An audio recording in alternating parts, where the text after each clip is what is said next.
My mom and I had a pretty insightful conversation about her wanting to change career paths. Now, I know what people are gonna say. They're gonna say some ageist shit. First of all, if you say some shit about my mom, I'm gonna find you and I'm gonna steal your left sock. Second of all, it's never too late to change your career path. Like, you only have one life. Do what you will with what you love, you know?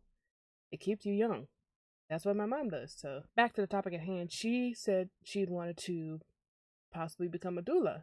Now, what's that, you may ask? Well, according to Dona International, a doula is a trained professional who provides continuous physical, emotional, and informational support to the client during and after childbirth.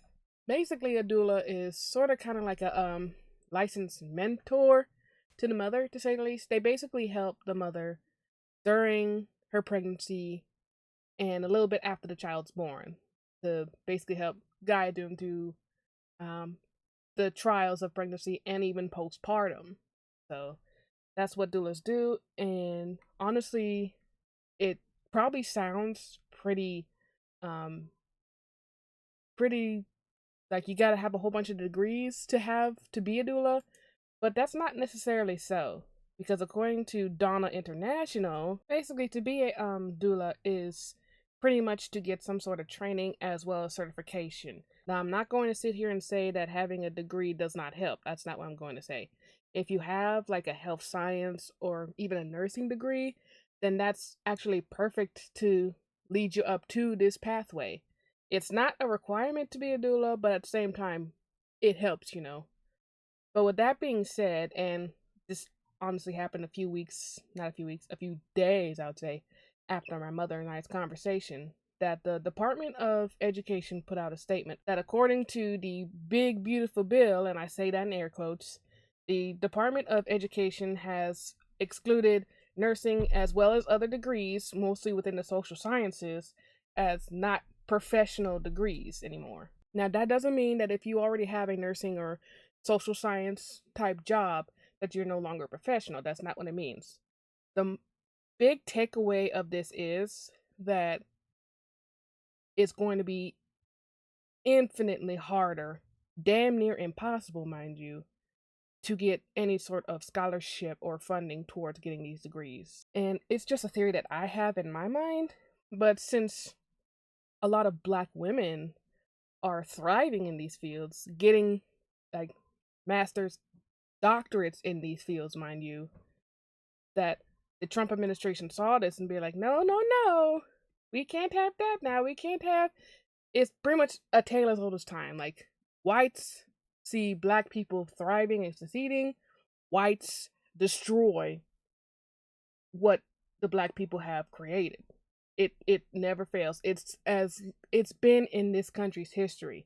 White people just like to destroy, what other people of color have built up. Now, this couldn't come at a worse time because if you guys follow any type of social media, predominantly TikTok, we've seen videos of black mothers going through hell trying to have their child. There was one woman in Indiana, a woman named Mercedes Wells, went into active labor and was told by the hospital staff at Francian Health Hospital that she was not dilated enough. Now, I personally am no child birth expert, but last time I checked, they were basically supposed to strap you to the hospital bed and monitor you until you had a child. And even then, they were supposed to monitor you. Like, granted, my mom did the whole push birth with me, but with my brother, she had to have an emergency C-section because he didn't want to come out. And honestly, I don't blame him. Maybe he saw the future and was like, nope, I'm going to stay the fuck here. But no, she was only 3 centimeters dilated. Needless to say, she should have stayed in the hospital. They should have had a bed ready for her. And they should have kept an eye on her. Because later on, after they had taken her out, literally 8 minutes after they had kicked her out of the hospital, her husband had to pull over and help her to give birth to their child on the side of the road, mind you. Now, I'm sure you guys have heard of another case of hospital neglect towards black women, especially black women that are in active labor. Now, I'm not going to show the video out of respect to the mother and her child, because they both went through trauma, and I don't want to continue to circulate that trauma throughout the internet. I'm just here to tell their story, more or less. Hey guys, it's Editor Tam here, and I had totally forgot to list the hospitals and their phone numbers um, in regards to these two incidents right here. So the first one is of course, the Dallas Regional Medical Center in Dallas, Texas, in the Mesquite area, and the other hospital in Indiana is the Franciscan Health Crown Point Hospital. So, like I said, I'll list those in the pinned comment because I'm pretty sure I don't think I can use the description to list things anymore. Well, not anymore, but in general. But anyway, But in the Dallas Regional Medical Center in Mesquite, Texas, Dallas, Texas, I should say, a white nurse basically just let this woman go through intense labor while in a wheelchair and just ignored the mother's pain, ignored the woman's pain, just casually keeping on as if nothing was happening right beside her. The woman was right beside her in active labor, writhing in pain, mind you. I'm just It's hard to not get upset with cases like this because I think even though my mom has her tubes tied, like if she didn't and was going to have a child in this day and age, what would happen to her? And data from the CDC back in 2023 shows that black women are 3.5 times more likely than white women to die during childbirth. Not only that, racial discrimination is still being taught in nursing schools. That's what I've seen in many comment sections about this video, how some black women are still going to nursing school, and that racial discrimination towards black women and black people in general is still being taught in the curriculum. Now, most medical history books will say that J. Marion Sims was the father of gynecology, but there were three enslaved women that he experimented on that are the true mothers of modern gynecology, and through their suffering, we know what we know today. Their names are Anarcha, Betsy, and Lucy. But Anarcha got the majority of the torture, to say the least. Anarcha had a condition where after she had given birth, she had kind of like a fissure between, I'm trying to say this without YouTube taking the whole video down, between her lady bits and her unisex bits, to say the least. And I hate that I have to censor that, but YouTube is like, oh, protect the children, protect the children. They don't need to hear that. They're going to learn eventually. If not from me, from a teacher, hopefully. But Anarcha received up to 30 operations, 30, all without anesthesia. They just treated her like an animal.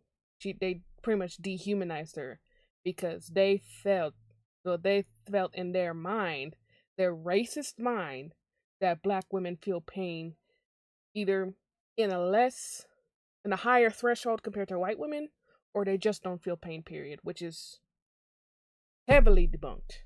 It's been debunked I don't know how many times. But this notion of black women having a higher threshold for pain is still being taught and circulated throughout the nursing curriculum, and this honestly has to stop. This really does. And it would be a disjustice to talk about such a jarring topic like this without bringing up what happened to Miss Adriana Smith. Adriana Smith had been complaining about severe headaches, and she was pregnant at the time. Now, according to her records, they said that she had suffered from a few brain bleeds. And after a while, when it got really, really bad, she had come in for the final time at the hospital. They performed a CT scan, and it turns out she had multiple clots in her brain. And after a while, her condition went further and further down, and she was declared brain dead. Now, when she was first declared brain dead, she was only 9 weeks pregnant. After that first declaration of death, they decided to put her on life support for over I would say close to 3 months, I would say. In that time, she would be 22 weeks in pregnancy. Now, for those wondering why she had to go through this, her body had to go through this type of torment, it's because of Georgia's heartbeat bill, which bans abortions if there's a detectable fetal heartbeat after gestation age of 6 weeks. And after that, her body started to decay because that's what happens post mortem. The body begins to decay. And they performed a C section to rip this little fetus out of her already decaying body. Editor Tam here again. I'm starting to realize I shouldn't make unscripted videos late at night, but that's neither here nor there. Adriana Smith already had a son, a 7-year-old boy named Chase, at the time she was pregnant, and this child will not only have to go through the trauma of losing his mother in a very traumatizing and gruesome way, but also if his brother survives, he'll have multiple defects from such a traumatic birth, if you even want to call it that. Needless to say, in this day and age, Black women need more and more support, not just with child rearing, but with carrying the child in general, not just from their partner if they have one, but from the medical system as a whole. Because honestly, the medical system should be with the woman that's carrying the child every single step of the way, if they even care, you know? Because some people just go into healthcare and just not care. But anyway, I'm going to link the whole training and certification website to become a doula if you guys are interested down in the description. I might even put in a pinned comment in the comments below if you guys are really interested. But yeah, it's just scary times to be a Black woman, you know, especially a Black woman in child rearing age, and that number is subject to change because there are so many creeps out there. But I'm going to make this video super long if I keep rambling about how I feel about the current state of this country. But anyway, thank you guys so much for watching and listen to me ramble and yap. I hope to see you guys next time I come up with another subject I want to yap on about. But anyway, take care of yourselves, take care of each other, wash your hands, stay hydrated, and I'll catch you guys next time I upload. Take care now.